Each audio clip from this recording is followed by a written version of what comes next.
Vamos lá, boa noite então, pessoal do Zoom, boa noite, pessoal que está aqui presencialmente.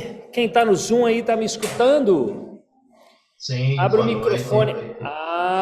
Obrigado, aqui todos também estão escutando vocês. Vamos lá, só deixar o pessoal puxar as cadeiras aqui, quem está aqui presencial, nós já vamos começar. Um prazer ter vocês aqui conosco. Vamos lá. Esse curso ele é viabilizado com recursos da Lei Municipal de Incentivo à Cultura de Belo Horizonte e a gente agradece, portanto, à Prefeitura de Belo Horizonte, Secretaria Municipal de Cultura e o patrocínio da MGS Administração e Serviços. A produção é da Amora Produções Artísticas e é uma realização da Associação Cultural Mimulus. Para quem não sabe exatamente como funciona a Mimulus, daqui a pouquinho eu vou explicar um pouquinho melhor para vocês entenderem o que é a associação cultural, o que é a escola, o que é a companhia também, ok? Então vamos lá. Que diabos é isso aí de equação da influência social, que esse cara aqui, Ross Ashby, acho que é assim que pronuncia o nome dele, desenvolveu. E o que isso tem a ver com a nossa conversa aqui, né? Equação da influência social. Esse tema, ele é utilizado no campo da liderança. E eu trago muitas coisas de liderança para as nossas aulas. Por quê? Porque o professor, quando ele está dando aula, ele também precisa desenvolver as suas habilidades como líder. Ele está liderando um grupo, ele está liderando uma turma. Então, as habilidades de um professor, muitas vezes, se confundem também com as habilidades de um líder. Ou seja, se você quer ser um bom professor, desenvolva as suas habilidades de liderança, seja um bom líder. É a primeira dica que eu compartilho com vocês, né? E que história é essa, então, dessa equação da influência social? Basicamente, o que esse pesquisador quis mostrar para a gente, ele diz o seguinte: se alguém, uma pessoa A, quer liderar uma pessoa B, ela só consegue liderar essa pessoa B, quando a gente fala de liderar, é conseguir cooperação, por isso a equação da influência social. Persuasão, influenciar pessoas, conseguir que essa pessoa coopere com você. E quando a gente está dando uma aula, a gente precisa persuadir o nosso aluno, a gente precisa conseguir influenciá-lo, a gente precisa conseguir convencê-lo, a gente precisa fazer com que ele acredite na nossa informação, né, no conteúdo que a gente está ministrando. E a gente precisa, como que a gente consegue isso? A gente só consegue isso se ele tiver, de alguma maneira, motivado, se ele, por algum motivo, ele estiver disposto a acreditar em você, digamos. Então, esse C é o quê? É o motivo, ou os motivos que levam a B aceitar ser influenciado por A, as vozes que compõem uma aula. Eu vou fazer uma analogia aqui com um espetáculo de dança. A gente é levado a pensar que um espetáculo de dança, quando você compõe um espetáculo, que o mais importante ali é a coreografia, é a voz do movimento. Quando eu falo em voz, é no sentido quê? De algo que está dizendo algo, alguma coisa para outro alguém. Então, quando você faz um espetáculo de dança, o movimento, a coreografia está dizendo algo para o público que está te assistindo. Mas não é somente a coreografia. Existem várias outras vozes no espetáculo de dança. Você tem a voz ali do figurino, por mais que não exista. Se aquela pessoa está pelada ali ou se ela está com uma roupa de ensaio, isso também é algo que está dizendo algo para o público. Você tem o cenário, ou a ausência de cenário, não ter cenário também, ou seja, o que está em volta ali de quem está dançando, que eu estou chamando de cenário, também diz muita coisa para o público. A trilha sonora diz também muita coisa para o público. A iluminação, exista ela ou não, mas aqui eu vou dançar aqui, é sem iluminação. Não, tem uma iluminação aqui. Não tem iluminação, eu vou dançar no escuro. O escuro está dizendo algo, é uma voz muito importante também que vai dizer algo para o seu público. Numa aula de dança é a mesma coisa. Às vezes a gente é levado a pensar que a única voz importante numa aula de dança é literalmente a voz do professor, ou seja, o conteúdo que ele está ministrando. E às vezes a gente despreza ou subestima as outras vozes que estão compondo a sua aula e que têm um peso tão grande quanto o conteúdo, a voz que você, do professor, ou o conteúdo que ele está ministrando. Então eu coloquei aqui algumas vozes, por exemplo, algumas mais óbvias, como por exemplo o movimento, ou seja o passo, o que você está ensinando. Então não somente o que você está transmitindo de conteúdo ali verbalmente, mas também o passo, a escolha do que ensinar. Mas outras coisas às vezes são mais desprezadas, como por exemplo, que eu estou colocando entre aspas aqui, o cenário.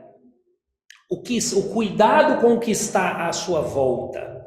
O figurino, entre aspas, a sua roupa, como você está se vestindo. Isso também vai dizer muito para o seu aluno, queira você ou não, porque isso é inconsciente para ele. Por isso que eu passei aquele vídeo antes. Né? A iluminação, isso também vai chegar para o aluno de maneira subliminar, de maneira inconsciente. E isso também é algo que aí a trilha sonora também é uma voz, mas aí já é algo mais óbvio, que é mais cuidado pelos professores, que é o tipo de música. Né? Se é uma música não somente em questões aí mais técnicas, né? Se é uma música com andamento mais rápido, mais lento, se é a musiquinha da moda, se é a música que o aluno gosta, se é a música com mais energia, com menos energia, né? Que também você pode e deve utilizar essa voz ao seu favor para compor aquela aula de dança. Significa que eu sempre tenho que colocar música animada, significa que eu sempre tenho que colocar música que aquele aluno goste, não necessariamente, inclusive essa é uma forma de você lidar com o ritmo da sua aula, depois a gente vai tratar disso, mas no sentido que ele só vai apreciar também aquela música animada, com energia, ele vai apreciar mais se antes a música já não tinha tanta energia assim, porque também se você coloca só música animada o tempo inteiro, você deixa de valorizar aquela que você gostaria de valorizar. Mas isso é só um parênteses, a gente vai tratar disso quando a gente tratar desses princípios estéticos, que é o ritmo, o contraste, a variação, a repetição, etc, etc. Mas, de uma maneira geral, a gente precisa, eu só quero terminar aqui começando a abrir os olhos e os ouvidos de vocês, antes de escutar aqui o Emanuel, o Enoque, mais alguém que queira fazer algum comentário, em relação a essa questão, essas questões aqui que se relacionam a outros aspectos que a gente vai falar. Né? Então, para fazer a conexão mais direta ali com o vídeo que a gente assistiu, se eu estivesse dando essa aula aqui para vocês 20 ou 30 anos antes, vamos supor que 20, 30 anos antes, eu tivesse a mesma capacidade que eu tenho hoje de conteúdo, de experiência, a mesma capacidade para ensinar vocês, se eu tivesse o mesmo conteúdo, o mesmo conhecimento para ensinar para vocês. Mas há 30 anos atrás eu não tinha essa barba grisalha, né? Eu não tinha essa aparência de ser uma pessoa experiente no que eu estou falando. Queiram vocês ou não, isso iria influenciá-los em se matricularem no curso, em mesmo se matriculando, olhando para mim assim, falando assim, pô, esse cara realmente o que ele está falando faz sentido, né? Confiar em mim, ou então olhar e falar assim, será que esse cara está falando? Né? Eu estou falando no nível inconsciente. E o que eu quero dizer para vocês é que a gente precisa lidar com isso, que queiram vocês ou não, isso é comprovado, o aluno, ele vai ser influenciado pela sua aparência, pelo que você está vestindo, pelo que está à sua volta, ao seu redor, né? E por essas outras coisas mais óbvias, né? Pela música que você coloca, o conteúdo que você ministra, etc. Então, isso é sim algo com o qual o professor tem que lidar e tem que se preocupar. Então, voltando aqui nesse slidezinho anterior, a gente está falando o tempo inteiro, batendo nessa tecla, né, de recursos de comunicação para que você consiga alcançar todos os tipos de alunos, aqueles que aprendem de um jeito, aqueles que aprendem de outro, aqueles que entendem melhor um determinado idioma, aqueles que entendem melhor um outro tipo de idioma, e quando eu estou falando de idioma, também eu estou fazendo uma analogia, né, falar o idioma do aluno. E isso também no meio acadêmico, no meio jurídico, isso também, né, se se fala muito, quer dizer, quem é o bom professor, quem é o bom palestrante? É aquele que chega e fica falando termos super complicados e que as pessoas vão olhar e falar, nossa, que autoridade, esse cara entende muito. Beleza, Enoque. Enoque tinha avisado que ele tinha que ir embora mais cedo. E que autoridade, ele entende muito, mas eu não estou entendendo nada do que ele está me explicando. Né? Então, o que adianta? Você está mostrando que você é foda, mas você pode ser foda naquilo que você, né, no seu objeto de conhecimento, mas você não é foda em transmitir esse conhecimento. Quem é bom realmente para ensinar é aquele que sabe, sim, né, todos os termos complexos ali, científicos e tudo mais, mas na hora de ensinar ele vai falar a língua de quem está ali, de quem é o interlocutor dele. Né? Ele vai saber virar e falar assim, vire a bunda para a porta. Né? Se essa for a melhor forma de fazer com que aquela pessoa entenda. Né? E o que a gente está dizendo também quando a gente fala de analogias, metáforas, né? Nada mais é também do que dizer o mesmo de outra forma. Às vezes vai ser necessário dizer o mesmo de forma mais organizada, interessante e assimilável. Né? Agora, às vezes, o organizado para um não é organizado para outro. O que é assimilável para um não é assimilável para outro. Então, é sempre importante que a gente bata nessa tecla. O que é interessante para um, às vezes, não vai ser interessante para o outro. O que é engraçado para um, às vezes, não vai ser engraçado para outro. Né? Então, a gente tem que sempre pensar nessas questões da comunicação. Eu teria vários exemplos para dar para vocês aqui de falhas de comunicação que resultam em coisas, às vezes, engraçadas, estranhas. E a gente estava falando de roda, por exemplo. É uma das maneiras de... tem várias, né? Ao longo dos anos aí eu já vi várias pessoas tentando transformar o jeito de se dançar uma dança em roda, para obter os mesmos benefícios que a roda de cassino traz para a salsa. Então, mas não somente por isso, né? Eu trabalhei muito tempo na Espanha, e lá na Espanha eles tinham por hábito ensinar o rock também, que é muito dançado lá, em roda, que é o rock em roda, usando às vezes os mesmos nomes dos passos da roda de cassino, etc. E eu trabalhei muito com rock em roda durante muitos anos, inclusive quando eu dava aula como voluntário em escolas públicas para crianças carentes. E o rock, além de ser uma dança, né, que tem uma música ali que atraía mais aquele público, trabalhar em roda era uma forma lúdica também de conseguir isso tudo que a gente falou. Então, eu trabalhava muito com rock em roda, e aqui na escola a gente tinha turmas também de rock em roda. Sim, teve gente que aí fez, né, inventou roda de forró, inventou roda de zouk, sei lá, outras coisas. Né? Que são coisas, é uma ferramenta, né, que às vezes você pode usar só na sala de aula ali mesmo, mas sem dúvida é uma ferramenta eficiente. Mas enfim, só um exemplo também engraçado, que aí teve uma vez que uma professora aqui, ela dava aula para crianças aqui, inclusive de rock em roda. E aí um dia ela me perguntou como é que era o nome de um determinado passo que ela me via fazendo ali no rock em roda, ela queria ensinar para os alunos dela.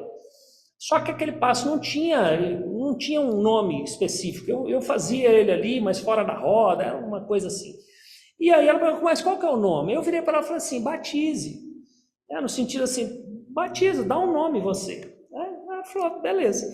Aí passou 1 mês, 2 meses, um dia eu fui ver ela dando aula lá em cima, e vocês já imaginam, né? Aí ela tá lá, tá Rito, não sei o que, agora é esse, agora batize. Então, eu querendo dizer para ela, batize, dá um nome pro passo. Aí ela entendeu que o nome é batize, beleza? Virou batize.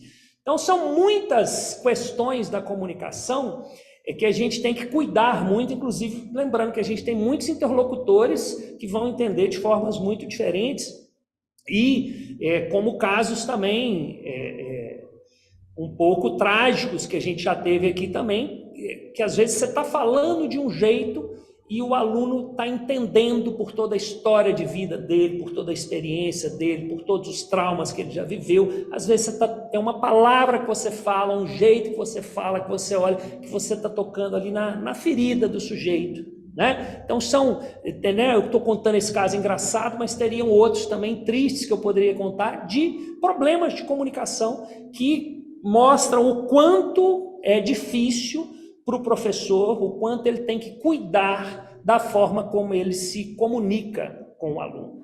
Agora sim, oficialmente, boa noite para vocês, boa noite quem está aqui conosco, boa noite quem está aí no Zoom, tem muita gente ainda que provavelmente vai entrar aí no Zoom e ou chegar aqui também.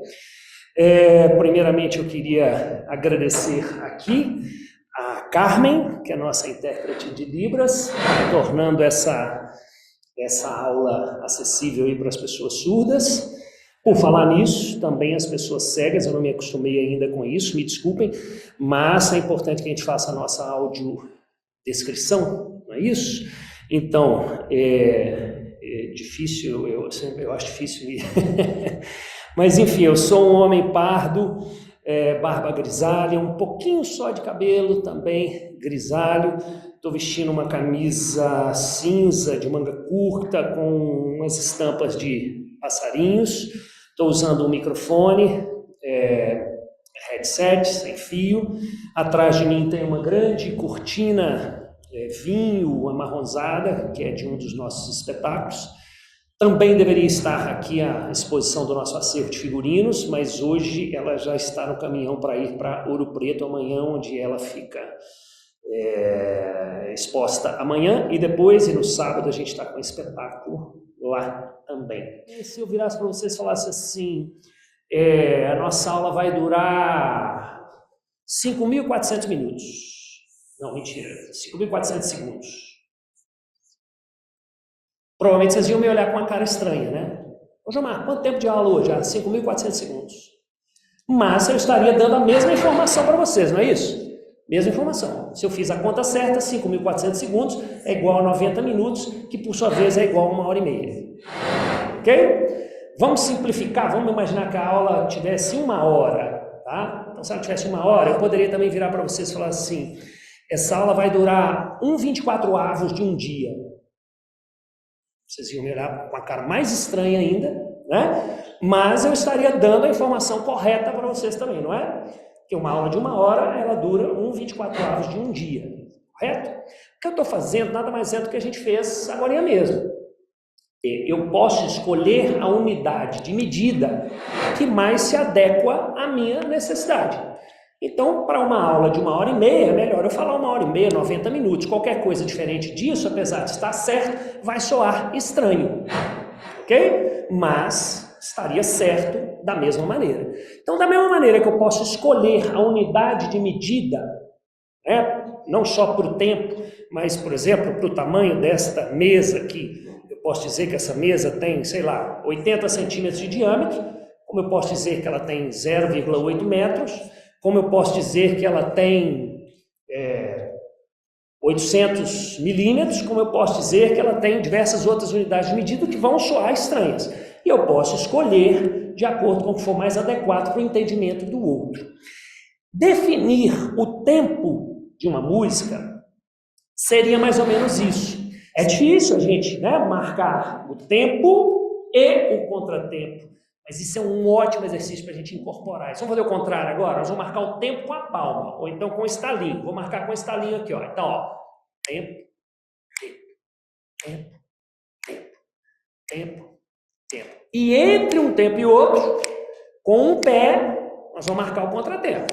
Vamos lá. Atenção. 7, 8, 1, I, 5.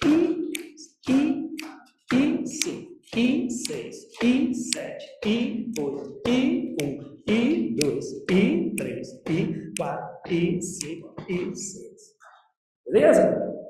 Agora, o que é mais legal mesmo é quando alguém está fazendo aniversário. E aí, está todo mundo cantando parabéns.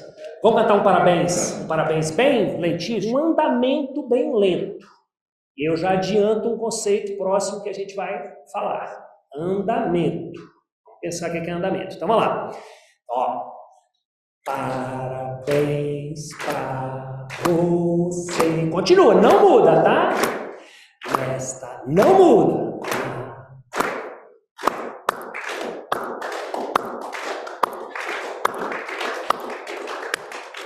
Por que vocês mudaram?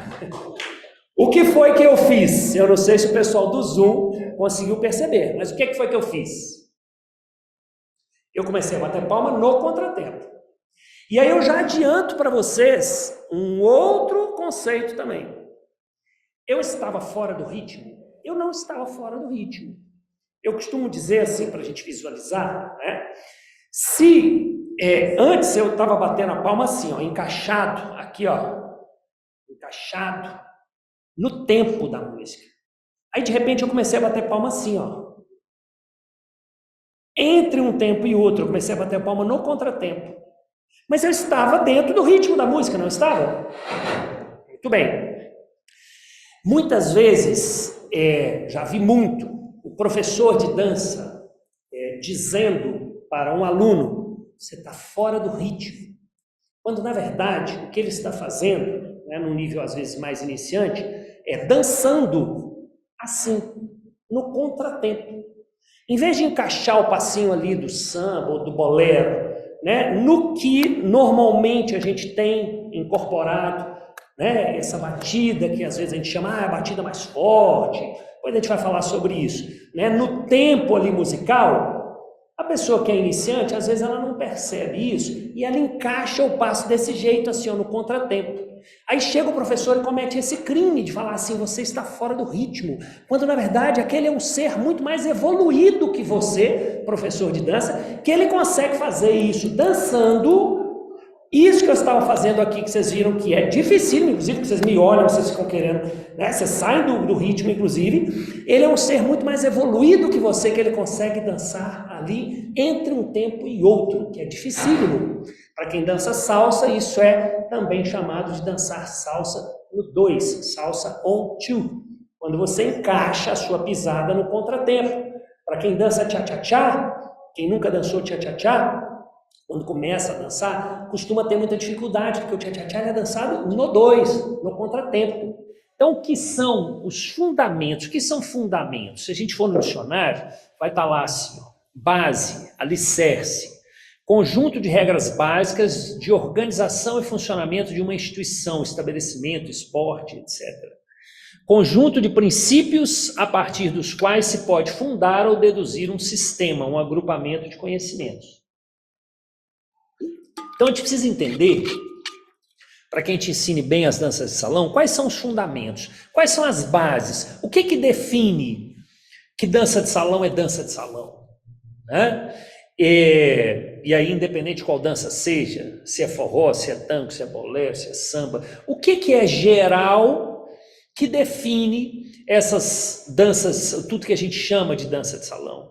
Claro que alguns fundamentos aqui, eles ficam mais claros, mais perceptíveis em algumas danças, em outras um pouco menos, mas eu coloco aqui 7 fundamentos, e esses fundamentos podem ser, esse conjunto de fundamentos, ele pode ser ampliado a partir de sugestões de vocês também. Então eu gostaria muito que vocês fossem pensando e percebendo e falando, Jomar, mas tal coisa assim, isso também não é um fundamento? Para que a gente possa concluir junto aqui, opa, isso aí também pode ser um fundamento, né? Lembrando que é importante que isso seja comum desse conjunto de danças que a gente chama de danças de salão.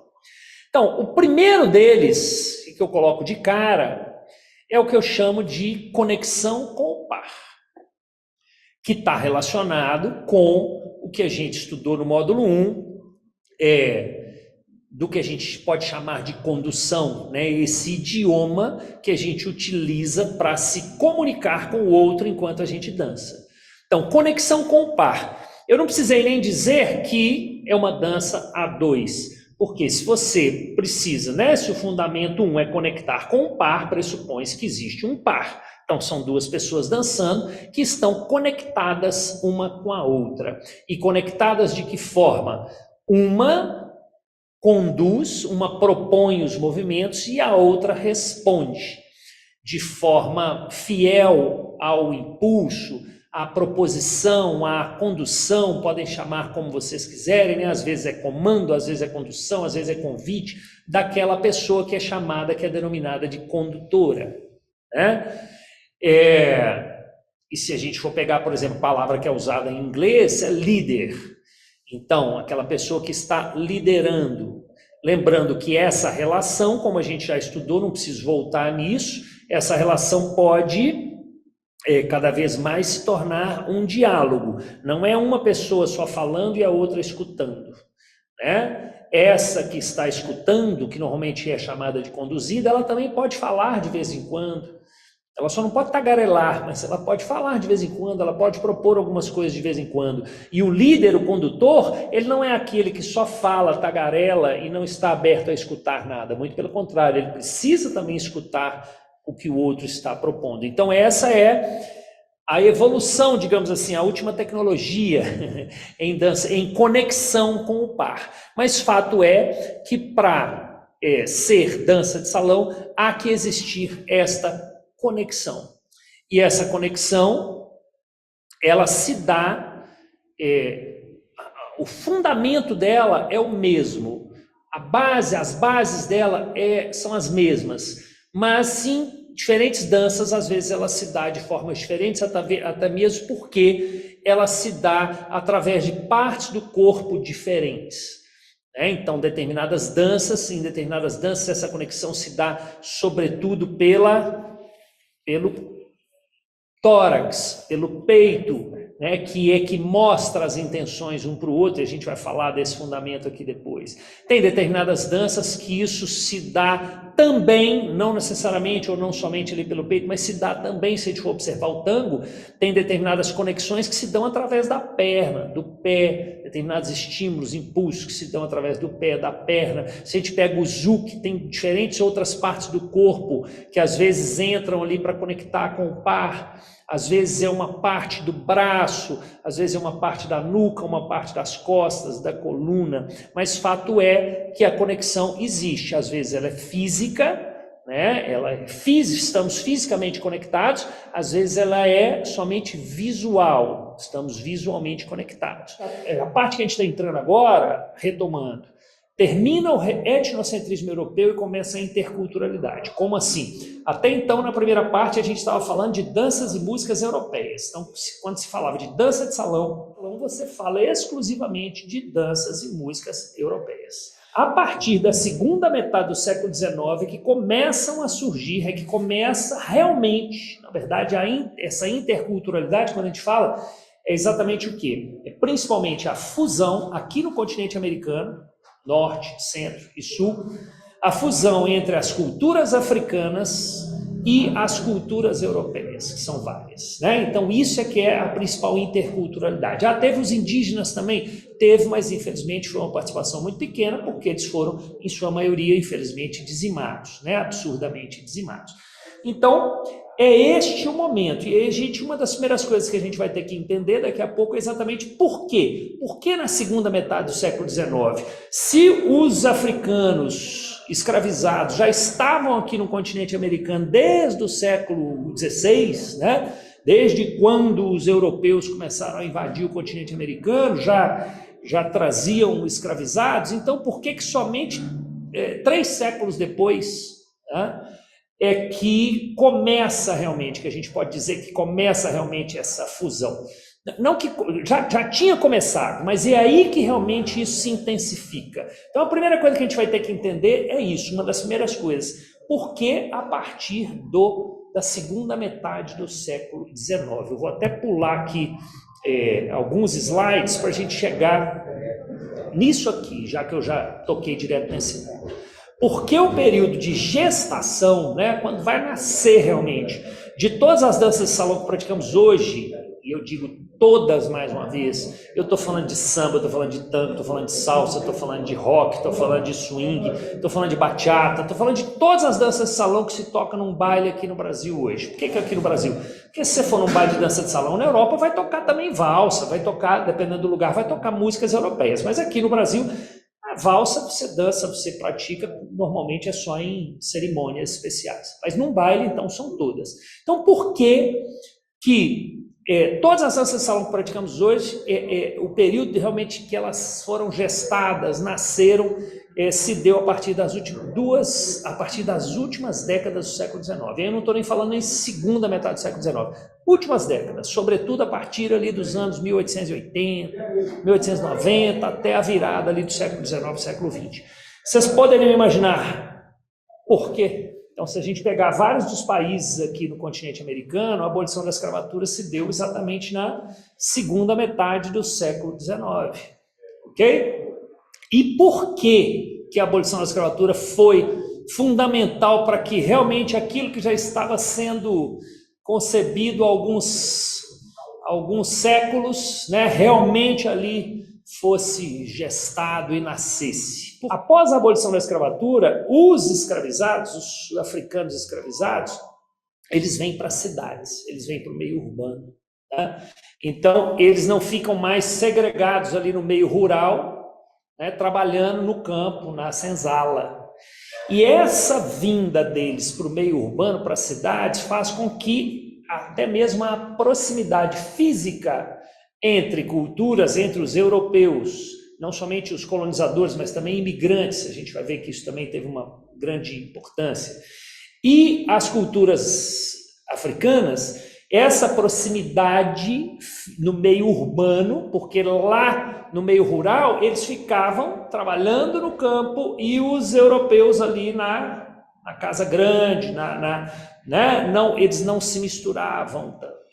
Eram só alguns escravizados que frequentavam, né, a casa do senhor dos escravos, aqueles que faziam os trabalhos domésticos ali na casa, mas a maioria ficava no meio rural realmente e não havia muita proximidade. No meio urbano não, e também pelo que vocês citaram, quer dizer, eles estando libertos, apesar de que esse liberto é uma certa hipocrisia também, porque tem várias questões envolvidas aí, com essa liberdade de poder ir e vir, apesar de ser um ambiente, continuar sendo, se até hoje imagina naquela época, um ambiente extremamente segregador, eles começavam a frequentar esses mesmos ambientes, esses mesmos lugares que os europeus frequentavam.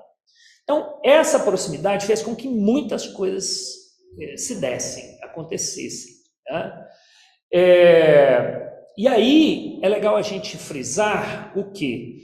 Todas as novas vertentes que surgem nos diversos meios artísticos, eu não estou falando só de dança e música, tudo que surge de novo, não somente, aliás, na arte, mas de novas ideias, de novas formas de pensar, surgem quando formas de pensar diferentes, quando culturas diferentes se juntam.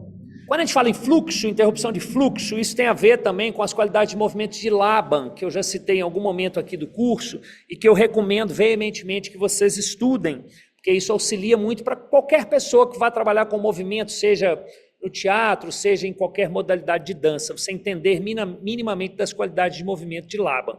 Então ele fala um pouco disso, do fluxo e da interrupção de fluxo, do fluxo. Mas eu uso isso aqui especificamente para o que a gente precisa, para as nossas necessidades, no sentido de que em várias danças de salão, ou eu diria em praticamente todas, a maioria das pessoas fazem isso inconscientemente, mas um bom professor, e aí eu volto a lembrar vocês, por que a gente está estudando esses fundamentos aqui? Para que nós, como bons professores, tenhamos consciência disso e saibamos passar quando necessário, no momento necessário, esses conhecimentos para os nossos alunos. Então, não é para falar isso dessa forma para um aluno, sobretudo aquele aluno que é iniciante, mas você precisa saber isso, porque na hora de ensinar, por exemplo, na hora de ensinar, estou pegar mais um exemplo, mais uma vez aqui o exemplo do tango, você ensinar o aluno a conduzir um movimento de giro, e depois interromper esse giro, ou inverter esse giro, ou para você ensinar, por exemplo, no Zouk, a fazer determinadas passagens de modo que seja confortável para a mulher, a fazer determinadas conduções de movimentos de tronco, de cabeça, de forma que seja confortável para a mulher, e de repente inverter o fluxo daquele movimento, sem lesionar a mulher, ou em outras danças mais, sei lá, poderia pegar o exemplo de várias aqui, mas no samba, quando você está fazendo um puladinho redondo e aí você interrompe o puladinho, trava o puladinho para você iniciar um peão para o outro lado, ou você interrompe o peão e resolve fazer um gancho, uma saída redonda, ou seja, você está fazendo giro para um lado, você interrompe e vai fazer giro para o outro. O que você precisa exatamente conhecer as maneiras mais orgânicas e confortáveis de conseguir o quê?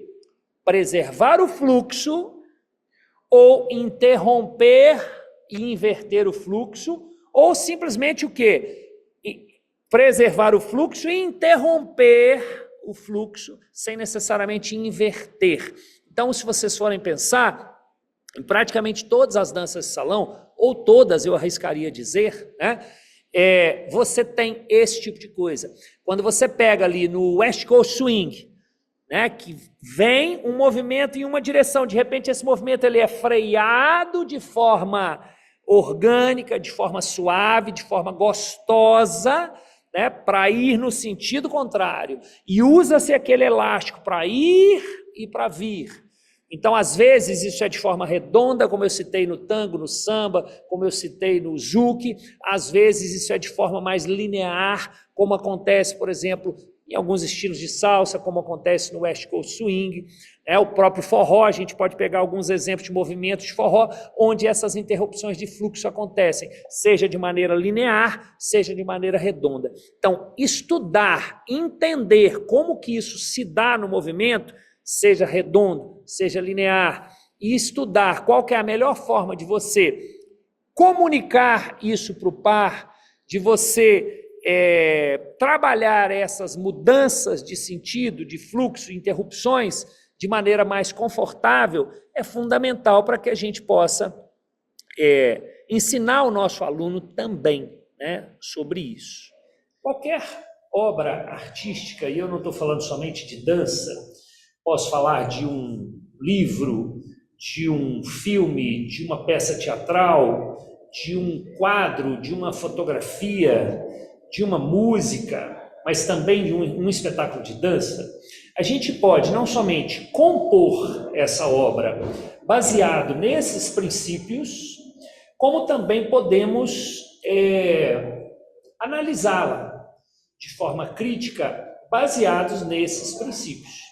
Por isso eles são chamados de princípios de composição ou princípios estéticos.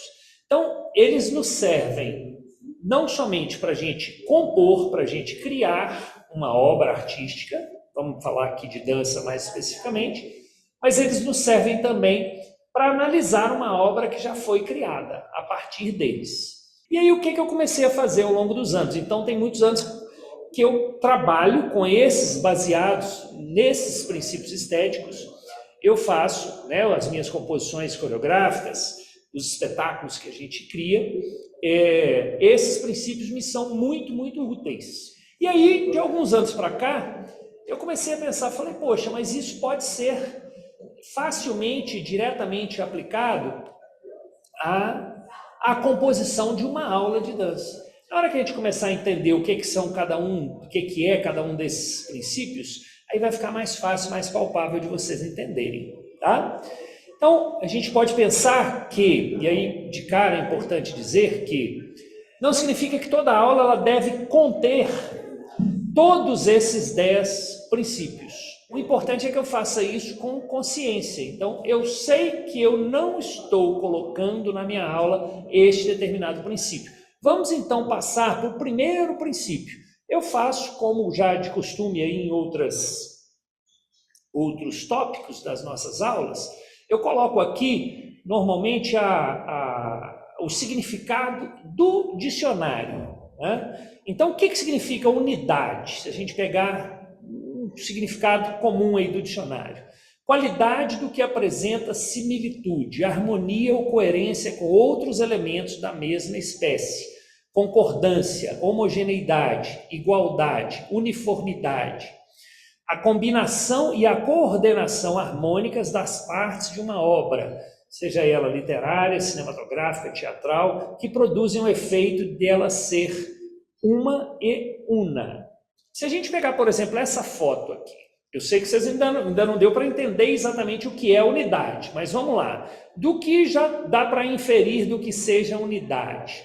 Então, eu já faço uma pergunta aqui provocante. Esta composição aqui desta foto, dessa imagem, tá? O que ela tem de unidade ou ela não tem unidade? Aí vocês já observaram uma questão que é muito importante, que para ter unidade não precisa necessariamente estar ou ser igual. É isso que eu queria despertar a atenção de vocês para. O figurino, apesar dele não ser igual, ele tem uma unidade. O que dá unidade para esse figurino? O estilo das roupas, as cores também dão uma unidade para esse figurino, para as roupas que eles estão usando. E a Stephanie chamou atenção para os gestos, para as posições que também, né, dão uma unidade para esses elementos que estão compondo ali a cena. Muito bem, mas o que isso tem a ver com a aula de dança? Como é que a gente pode pensar no conceito de unidade numa aula de dança? Uma aula de dança, vocês acham que ela deve ter unidade, muita unidade, pouca unidade? E em que sentido, em que aspecto? E enquanto vocês pensam, eu já faço um contraponto aqui com o próximo princípio estético, que a gente pode pensá-lo, a gente pode entendê-lo como sendo o oposto da unidade, que é a variedade. O que não significa também que, mas normalmente é por aí, se a gente tem muita unidade, a gente tem pouca variedade, se a gente tem muita variedade, a gente tem pouca unidade, né? Então, voltando aqui, por exemplo, para aquelas fotos, aquela foto daquele time de futebol, ela tem pouca variedade. A unidade prevalece ali. Nesta foto anterior, a gente tem unidade, que vocês já observaram, mas a gente tem muita variedade também. Uma variedade de gestos, apesar do gestual ter uma unidade, eles são muito variados. A gente tem uma variedade grande também de cores, de figurinos. Então, ao mesmo tempo que a gente pode observar unidade em alguns aspectos, nesse caso aqui especificamente, a variedade é muito mais presente, né? Aqui nessa foto, ó, o que vocês podem observar, o que vocês podem dizer em termos de unidade e de variedade dessa foto? Que aí a gente explora um pouquinho mais esses conceitos para a gente conseguir transpô-los com mais propriedade para uma aula de dança. O Enoque está falando aqui que os figurinos das meninas, eles são iguais, mesmo modelo, porém de cores diferentes. Os figurinos dos meninos, eles são quase iguais, porque se a gente for observar alguns detalhes, por exemplo, aqui, ó, eles têm estampas em posições diferentes. Ó, esse rapaz aqui tem uma estampa no ombro, esse rapaz aqui, que sou eu por acaso, tem uma estampa aqui mais embaixo, esse aqui não tem estampa nenhuma, esse não tem estampa nenhuma. Então, tem unidade, mas dentro dessa unidade que prevalece nessa foto aqui, há variedade também. Mas então a Carol está observando isso também. Os cabelos também, a gente pode observar essa unidade também nos cabelos, tá? Então, unidade e variedade, eu acho que já ficou claro para vocês de que se trata, certo? Mas uma forma muito útil da gente pensar na unidade e na variedade é exatamente o conteúdo em si, né? Mais especificamente em dança, quer dizer, os passos que eu vou ensinar naquela aula, né? Então, eu posso pensar numa aula de samba, por exemplo. Então, vamos até voltar um pouquinho. Se eu estou dando aula para uma turma que trabalha samba, bolero e forró, aí de cara eu já penso em unidade ou variedade. A minha aula hoje vai ser somente de samba, ponto. Eu não vou variar com bolero e com forró. Então eu já penso de cara, eu quero que a minha aula tenha mais unidade ou que ela tenha mais variedade? Eu quero que a minha aula tenha um pouco de samba, um pouco de bolero, um pouco de forró, ou eu quero que ela tenha só bolero? Né? E se ela tem só bolero, eu quero que dentro do universo de movimentos do bolero, essa minha aula tenha mais unidade, ou seja, eu vou trabalhar só este passo específico do bolero, essa caminhada aqui do bolero. E eu vou ficar a aula inteira nessa caminhada. Então, isso vai dar unidade para a minha aula. É uma aula em que eu vou trabalhar esta caminhada do bolero. Ou então, eu posso pensar que a minha aula vai ter unidade quanto à dança que eu estou que eu escolhi ensinar, mas ela vai ter variedade em termos de movimento. Então eu vou trabalhar só com bolero, mas dentro do bolero eu vou trabalhar um pouco dessa caminhada, depois eu vou passar para o giro, depois eu vou usar essa variação com penteada e eu vou encerrar com uma pose. Pronto. Então eu tenho, dentro dessa unidade que é bolero, eu vou trabalhar variedade de movimentos. Tenho algo que é melhor ou pior? Não.